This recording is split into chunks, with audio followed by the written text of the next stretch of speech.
By the age of 40, you should be smart enough to realize this, mga kanegosyo. Number 1, pag sinabi ng customer mo na sa katapusan, ibig sabihin, kahit manigas ka pa dyan, hindi ka nababayaran yan.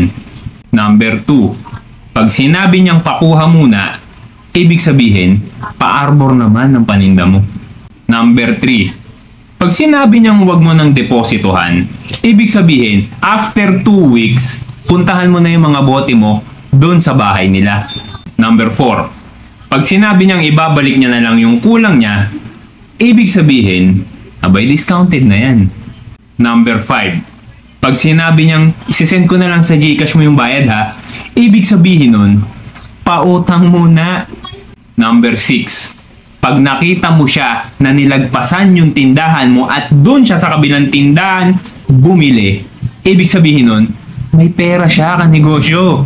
Number 7, eto kanegosyo, related to sa number 6. Pag nagulat ka at bigla na lang sumulpot ang hilatche ng pagmumukha niya diyan sa tindahan mo, ibig sabihin niya kanegosyo, wala siyang pera kaya hindi siya makabili sa kabilang tindahan. At nandyan siya sa tindahan mo kasi susubok siya na utangin yung mga paninda mo. Number 8, pag sinabi niyang mas mura dun sa kabila ibig sabihin kanegosyo, sinungaling at buraot yung taong kaharap mo ngayon at hindi mo dapat sayangin ang oras mo sa kanya. Agad-agad palayasin mo siya dyan sa harap ng tindahan mo. Number 9, pag sinabi niyang, kuya, ate, pakuha daw po muna si mama, ibig sabihin kanegosyo, wala pa silang pera at ikaw muna ang taya. At number 10 mga kanegosyo, pag sinabi ng customer mo na, magkano na nga ba ulit yung utang ko sa'yo? O teka, huwag ka munang ma-excite. Kasi hindi pa magbabayad ng utang niya. Nang ibig niya lang sabihin doon kanegosyo na ilabas mo na yung listahan mo at magdadagdag pa siya ng utang diyan sa tindahan mo.